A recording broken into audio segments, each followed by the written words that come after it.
Well, as we noted at the top of the program, good news on jobs didn't do anything to allay the market's fears of more bad news on Greece. I spoke about that earlier this evening with Ken Howard from RBS Morgans. Ken Howard, on the surface we had those really good monthly job numbers, but they seem to have been swamped by the latest jitters about Greece. Is that a fair assessment of the market today?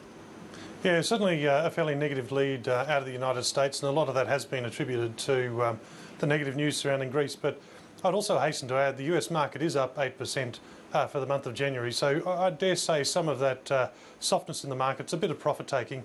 And when you look at our market today, some of the big stocks that have had really big rallies through January, like Fortescue and Rio and others, they've been some of the areas of the weakness for our market. So certainly there's a degree of profit taking, and no doubt we're still all very cautious about how Europe's progressing.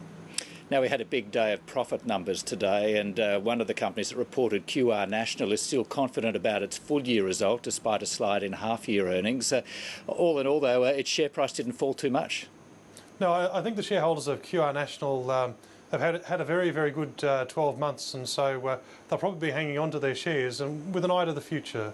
QR National finished the GAP project. That's adding an extra 30 million tonnes of capacity to their railway network, and during the half they also signed up the Wiggins Islands project, so that was another 27 million tonnes of capacity, and they did show good growth in New South Wales, and I'm sure a lot of investors are looking for some of those productivity gains that they would expect out of a government privatisation. So yeah, the share price is holding up remarkably well in the face of a fairly soft first half result, but with an eye to the future, I dare say.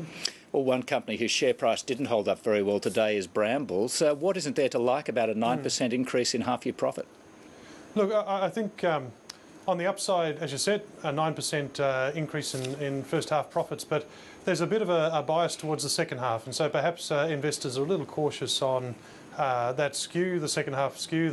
The executive of Brambles are still maintaining their guidance. Indeed, they've narrowed their guidance to within a $30 million range on a $1 billion plus profit target. So certainly their confidence is there.